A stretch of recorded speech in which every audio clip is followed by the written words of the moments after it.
Hey everyone, welcome to PunkCast. My name is William Maxwell. I'm a student of Web3 and the owner of Punk3996. Cryptopunks are 10,000 uniquely generated characters stored permanently on the Ethereum blockchain. No punk is the same. This is a show dedicated to celebrating the punks behind the punk.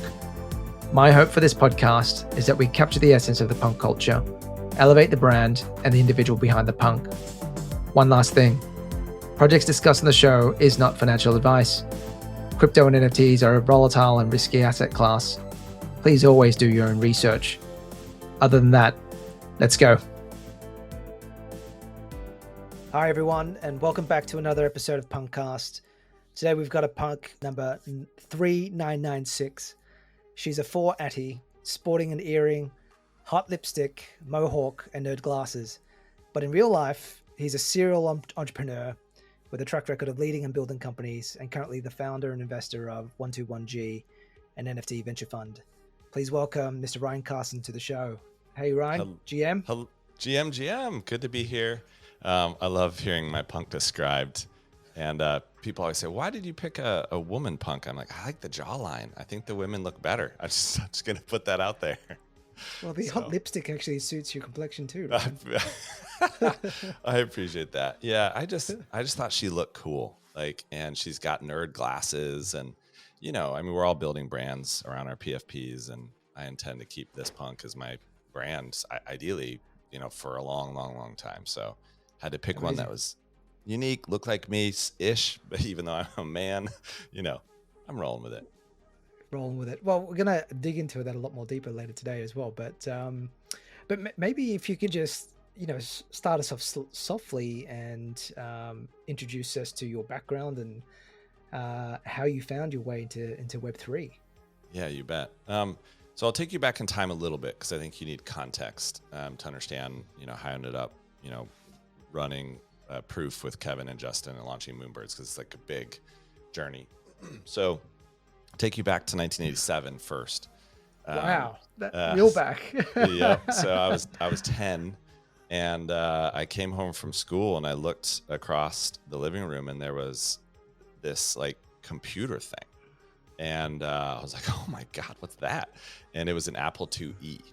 And we're talking 5.5 inch floppy disks and a green screen. And I just started playing with it. And, there's a command line on there. You can type commands and you can play games, and it was awesome. So that was where my fascination with computers began. And it's because I'm lucky. My dad brought that home, right? Then fast forward to 1995. I was in high school. I was walking down the hallway, and Miss Bruce, who is my calculus teacher, and she was just the most uncool person, right? Like super nerdy math teacher, just doesn't even try. Well, she tried. She had raps that would help us remember algorithms. Anyway, just not hip, but she changed my life because she tapped me on the shoulder in the hallway and said, "Ryan, you should take our computer programming elective." And I was like, "What's computer programming?" And she said, "It's where you tell the computer what to do and it does it." And I was like, holy shit, I'm in. So I learned Turbo Pascal, and that's where the journey began. So then I fell in love with computers, went on to study computer science. But believe it or not, I actually thought I was going to be a pastor. I was going down the church route. I was going to, try to serve people and help people. That was the goal of my life. But I love computers. And then decided basically, well, I'm studying computer science. I graduated from college. I didn't have a girlfriend or any ties. And I thought, I'm just going to go have an adventure and move to England. Literally because I watched Notting Hill. I thought it was great. I love Hugh Grant. So, I was like, let's go. I mean, what's the worst that can happen? I'll be there for a year. I'll come back. And my mom just was sobbing at the airport. This is back when you could walk people to the gate. And she was just crying and crying. I'm like, what's wrong with you? And she said, well, you're going to meet a girl and you're never going to come back. And I was like, whatever, I'll be back. And sure enough, did meet a girl, got married, and stayed for 12 years. So I'm in England living, right? Married. And then I was a software engineer, and then kind of started building companies, right? So Basecamp/37 Signals came out, inspired the whole industry. Hey, you can build a web app. You can charge software as a service, and you can literally, boot up a company. Anybody can do it. And so started building companies. First one was a simple file sending service that allowed you to send large files. And eventually that was acquired. And then my passion for education kind of kicked in. So I started an education company, started teaching coding in person. And then that's really where I actually got into Web3 eventually, because we did a conference in San Francisco one year, and I emailed, I think it was kro@dig.com or kevin@dig.com, and said, hey man, do you want to speak? And he's like, sure. so he spoke on our stage, and we just became really good friends. And then fast forward, I eventually started an online education company called Treehouse, taught software engineering to 600,000 people, and Kevin was my first investor. So this thread begins to develop through my life, passion for technology, education, meeting smart, interesting people, building a network. And when he became an investor in Treehouse, we just hung out a lot, did podcasts together, chit chatted all the time. He moved, he was already in Portland. I can't remember. I moved to Portland, and I think he moved there from San Francisco. And then, as I was building Treehouse, of course, I started paying attention to Bitcoin. So I actually bought some Bitcoin on Mt. Gox. I think I lost it all. And I don't want to know how much I bought, because I think I'll cry myself to sleep. So I don't know. And then, started playing a little bit of crypto, heard about Ethereum and MetaMask. And I was like, what is this? And didn't really understand it. And then kind of like thought, okay, apparently you can code a cryptocurrency. So I did a tutorial and created Carson coin.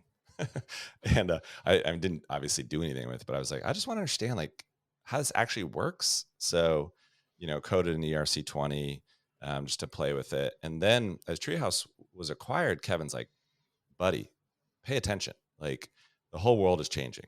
And so I started listening to Modern Finance, his podcast. And the entry point into Web3 for real was when I heard DC Investor talk about NFTs. And as he talked through the tech and the fundamental foundational change that it would have on the planet, I just stopped the car. I was listening to the podcast in the car. I pulled over and I just had one of those moments where you realize, oh my God, everything is going to change. Everything. Every single asset on the planet is going to be tokenized and put on the blockchain. This will disrupt everything. And I knew I just had to get in. So as soon as the company was acquired, I minted a proof pass, joined just as a member, and just started being helpful. And Kevin asked me to, hop on stage with him and kind of run the crowd, because he and I had done that countless times. And as I got more in, I was on Discord all the time, and my kid, who's 11, tapped me on the shoulder. He's like, "Dad, are you like a Discord mod now? What do you do?" I was like, "Yeah, sort of, I guess." And then eventually joined Proof as the COO and helped boot up Grails and Moonbirds. So it was a pretty wild story, but I thought the whole context would give a clear understanding of how I got here. No, absolutely. No, thank you for sharing that, Ryan. I was lucky enough to mint Proof as well, and I just remember those early days, how fun that was. It was fun, Just wasn't being it? part of it. Yeah, it was exciting times. Totally. But mate, to talk to me a little bit about when you heard that podcast with DC Investing. That was a great podcast with Crow, by the way, as well. And I was listening to a lot of the Modern Finance podcasts early on as well. But what was a sort of next step after that for you? Did you, I mean, there's a difference between doing and learning stuff. Like how did you transition from that into experimenting and working your way into buying your first NFT? And I guess, what was your first NFT? So my first NFT, I was thinking about this, and it was a garbage pail kid on Okay. wax. I mean, it was so hard to buy. It was like, because I grew up with garbage pail kids. I'm like, oh my God, this is so cool. This is going to be fun. And me and my buddy were trying to figure out like, how in the world do we even buy this token and get a wallet? It was so hard to do. And we minted, I think I minted 2, and I was so proud of myself and excited. And they're total garbage, right? I mean, they literally the worst. Literally garbage. Literally garbage.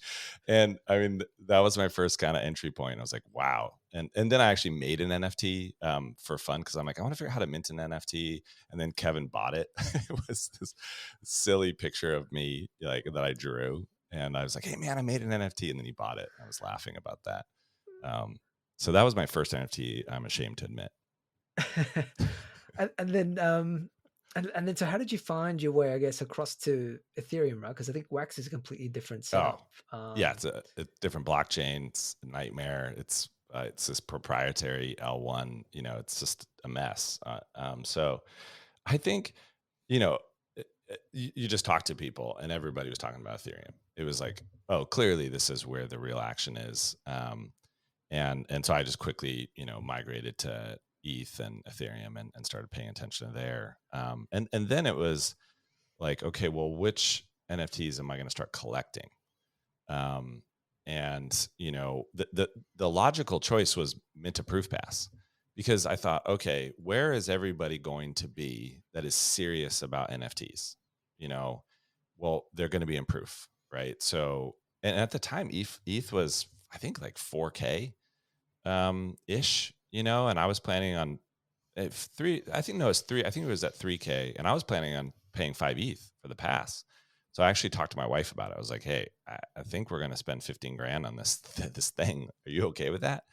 And, she said, well, why do you want to do it? And I said, well, because, if I'm going to be buying and selling and investing and collecting NFTs, like there's no better community to be in. And it's very likely I'll make better choices by being in this community. She's like, rock and roll, let's go. And then I texted Kevin. I was like, hey man, I'm going to mint. He's like, forget about that. I'll just hold one back at the floor for you. So got it for an ETH and just hopped in. Nice. But that's a pretty big transition. So was there any other NFTs in between Garbage Pail Kids before you went to Proof? In Proof. It's a total blur. Like, grabbed 2 Clone X vials. I remember that. And was really excited about that. Grabbed multiple Woodies.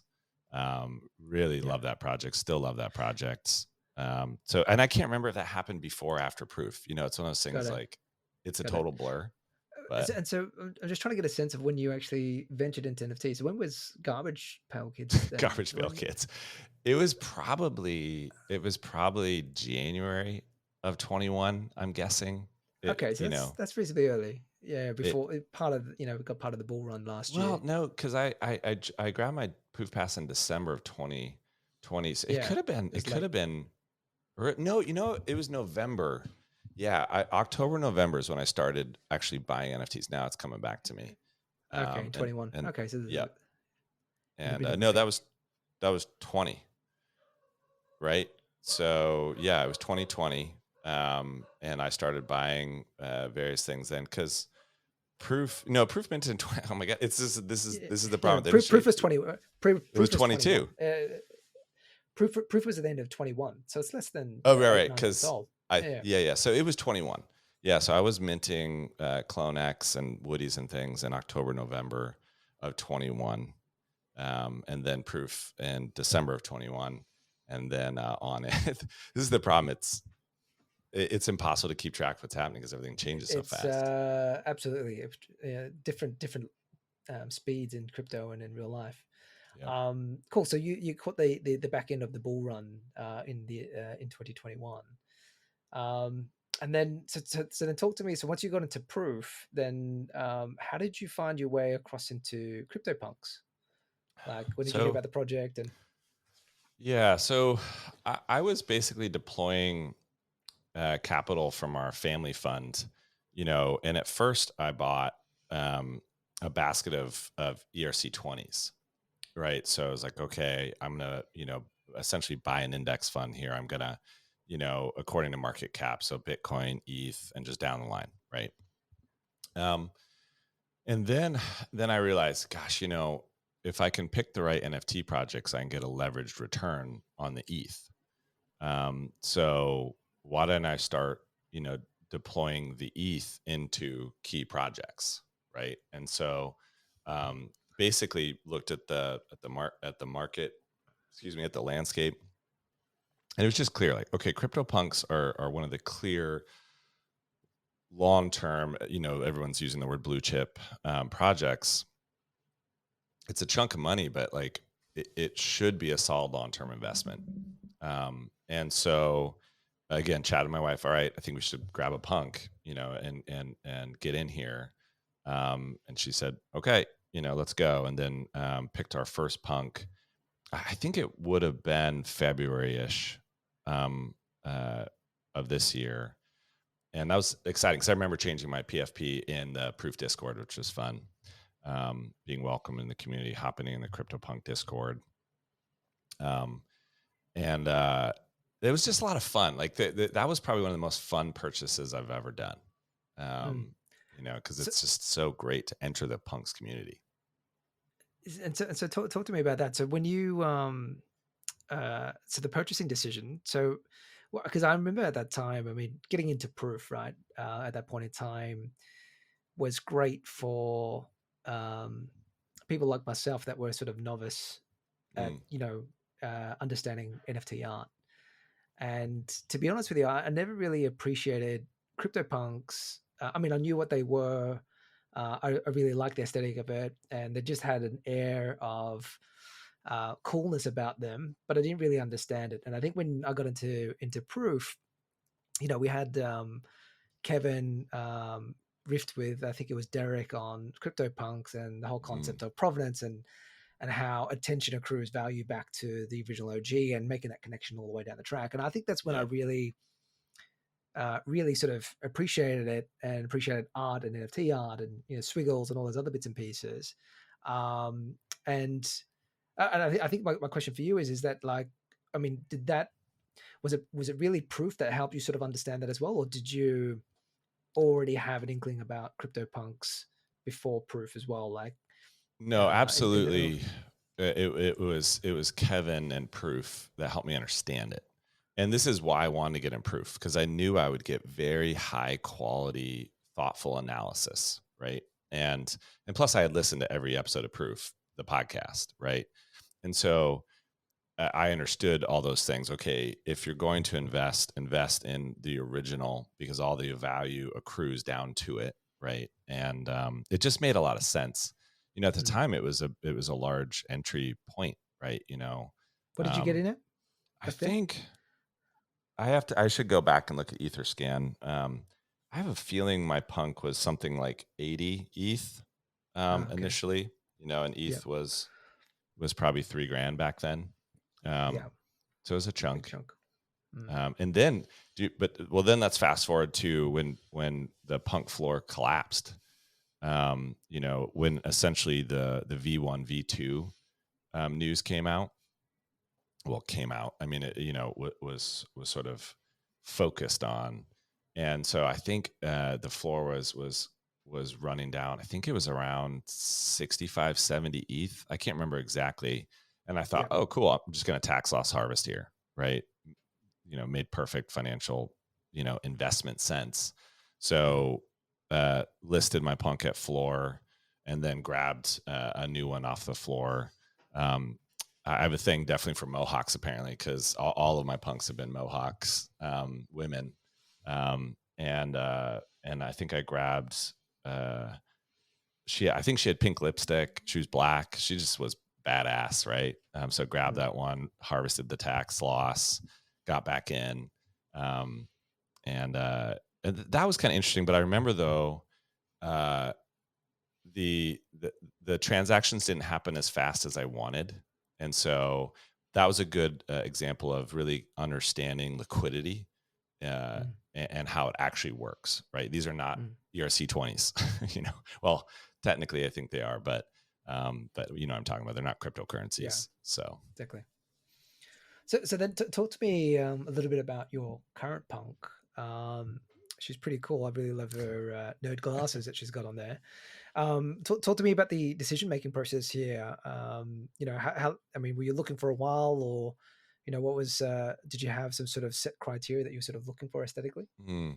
So I eventually traded out of CryptoPunks to double down on Moonbirds, right? So um, it was an interesting choice looking back at that, right? So we had just minted Moonbirds, um, and I think it was the day after, and I thought, I want to increase my exposure to Moonbirds. Needed more capital to do that, and so I thought, all right, I'll list my punk. Um, I regret tweeting about it. If I could go back in time, I wouldn't tweet about that. But you live and learn.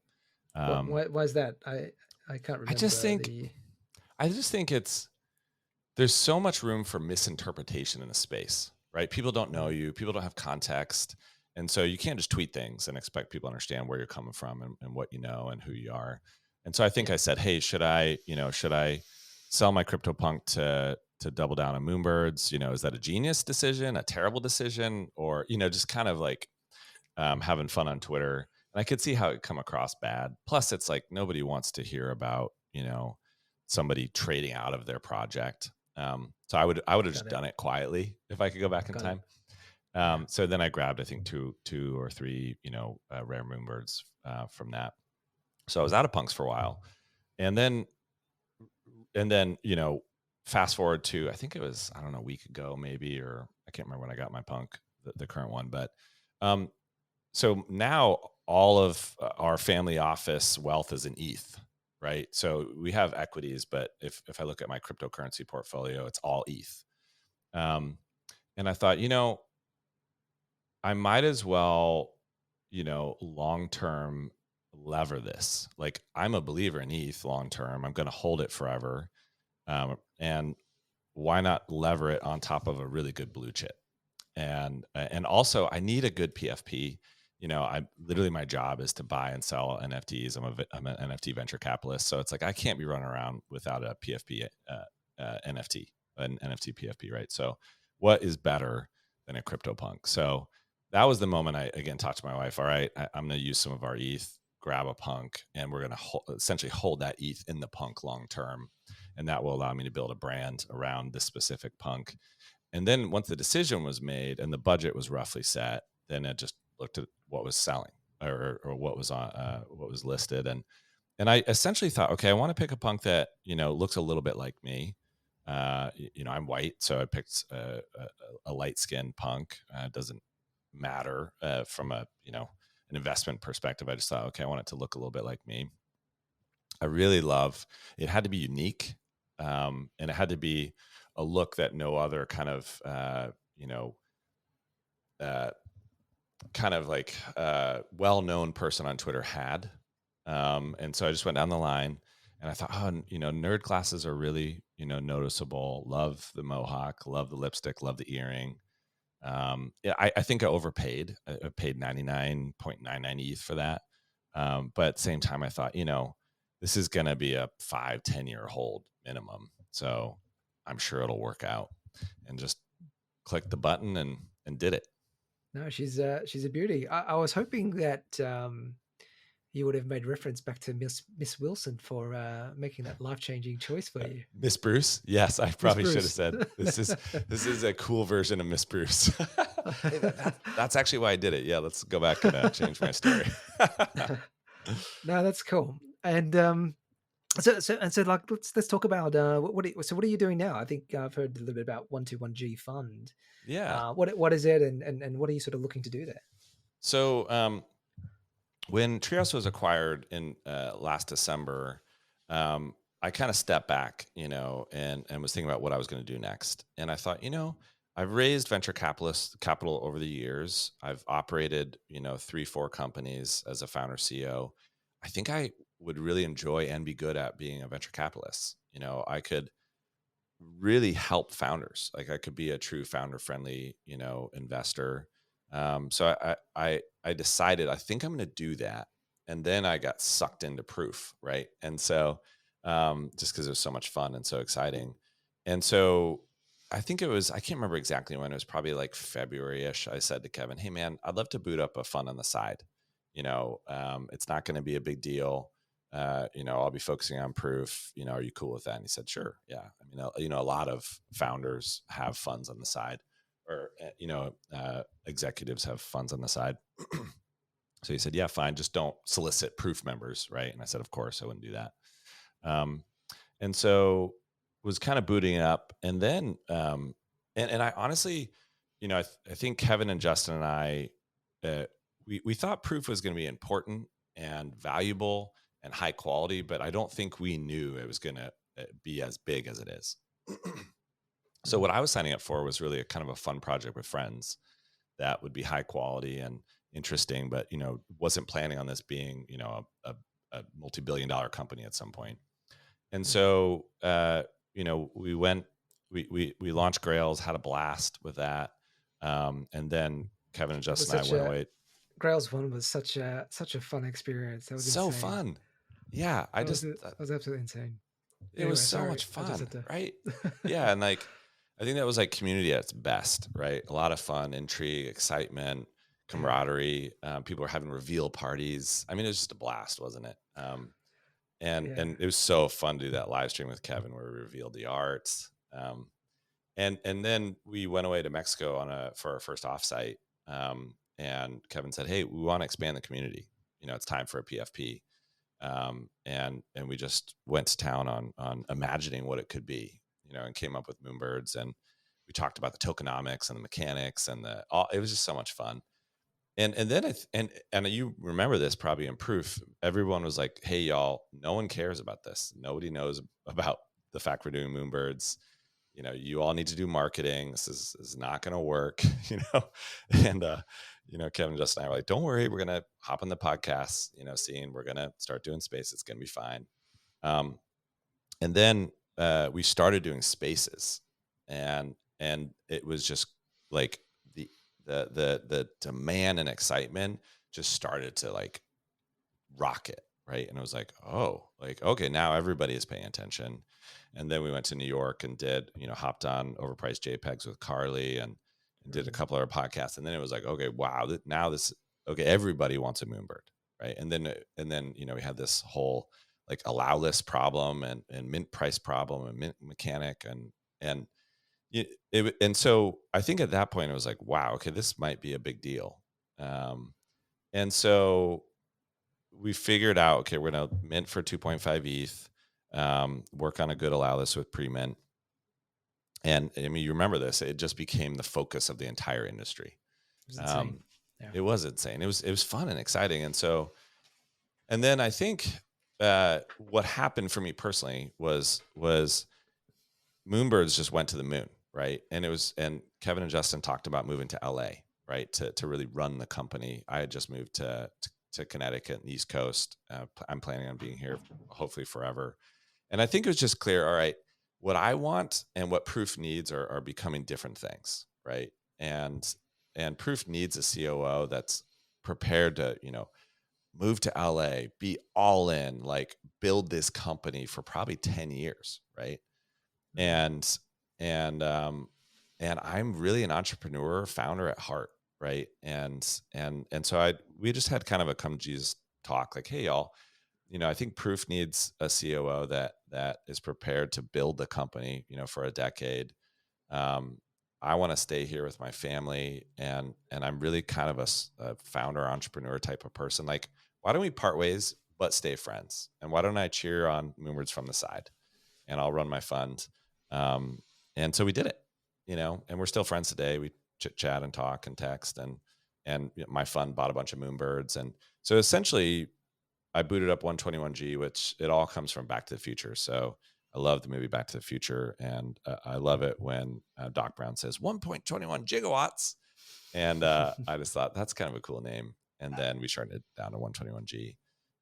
So what we do is it's primarily family offices give us capital. There are LPs. We take that capital, we convert it to ETH, and we buy really high quality NFTs, and it's all based on founders. So like I bet on founders, and we deploy that capital every quarter. And it's a 4-year closed end fund. So, we're very much long-term holders that are betting on the teams. And we're betting on projects like Proof and Moonbirds. Admit One, Tablelands, Omega Runners, On-Chain Monkeys, the Martian Premier League, Tiger Bob, like the list goes on. These are all like high quality, long-term founding teams. And so does art fall into that, or is it just basically NFTs with some utility with the team backing it? It's primarily team-based companies. I mean, really what we're doing is angel investing. So I'm really looking for companies, but recently decided to diversify the fund with one of one, like really high quality art. So we bought our first Justin Aversano piece. Nice. And He's a punk it's too. just, yeah, it's just gorgeous. Yeah. And Justin is going to be one of the most important artists in the space, Absolutely. period. Right. So Absolutely. I thought it'd be good to invest one of those. And then we just bought 3 QQL mint passes. I think those are going to be a good long-term play. We're going to keep them as mint passes. We're not going to mint the art. So we're doing some art, but it's primarily focused on high quality teams. Absolutely. And I'm Amazing. not saying those artists aren't high quality, but they're not teams. They're really artists, right? And Yes. their art stands on its own. And they're very good at marketing. If you look at Tyler and Justin, they're very good marketers, and that's important to drive the value of the art. Anyone who says the art stands on its own is naive. Like the artist has to be good at marketing to drive the value up. That's part of the game. So maybe just out of curiosity, then, now that you've got the VC hat on, like, what sort of criteria sort of ticks the box for you, for a good sort of investment into 121G? So often recommendations will come from people I trust, right? So we decided to get in on Martian Premier League because of Zeneca. So what happened is I do an occasional show called NFT Whale Tank, where we invite on a high quality project and we kind of grill them Shark Tank style.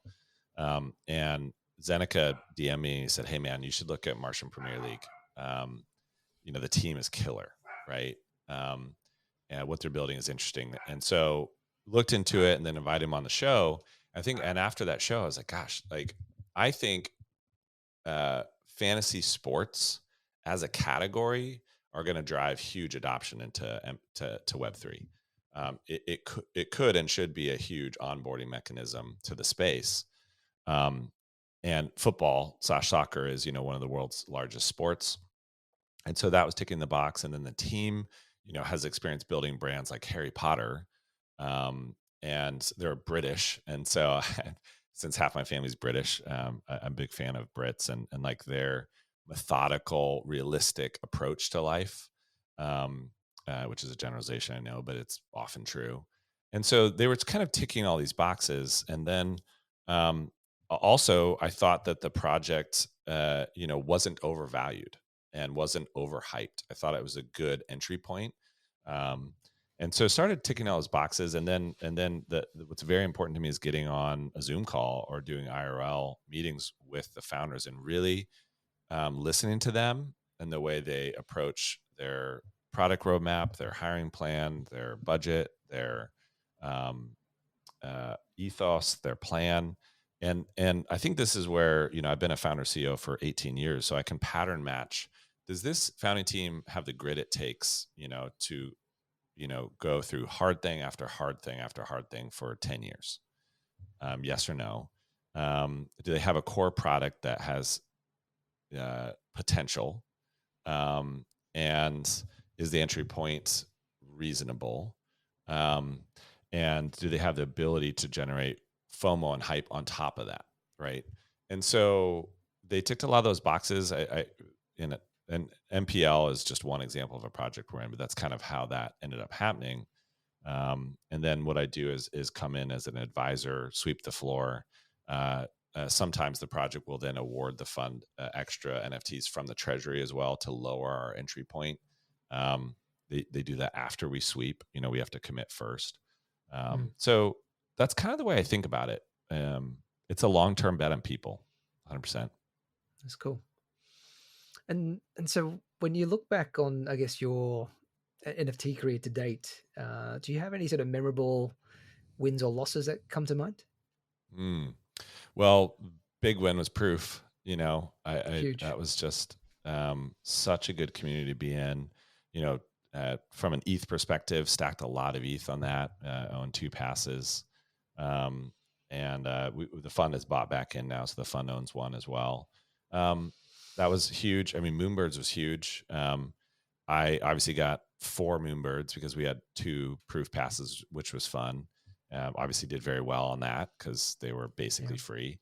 And then I took all the ETH I had in our family fund, and as soon as it was morally okay to do so, just started buying Moonbirds.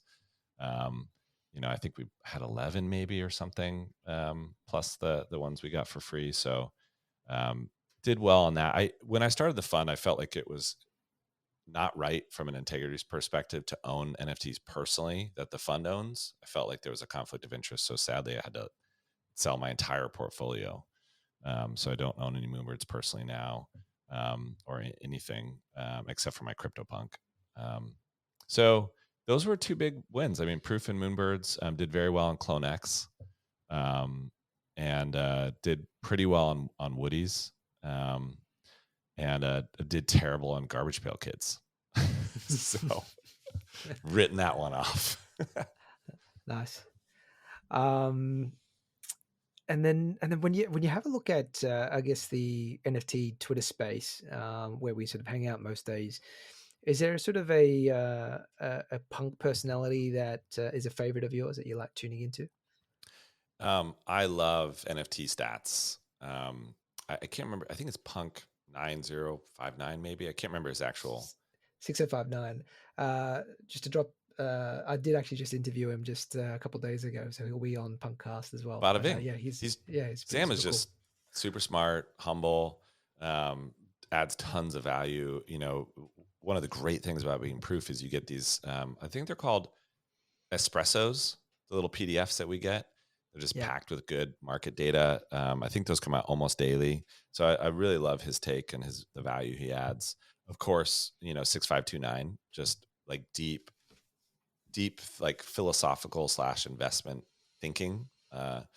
Obviously G Money, I'm a big fan of him. Those are just a couple that spring to mind, but yeah. there's so many great punks out there. Um, and I just love absorbing the knowledge from them.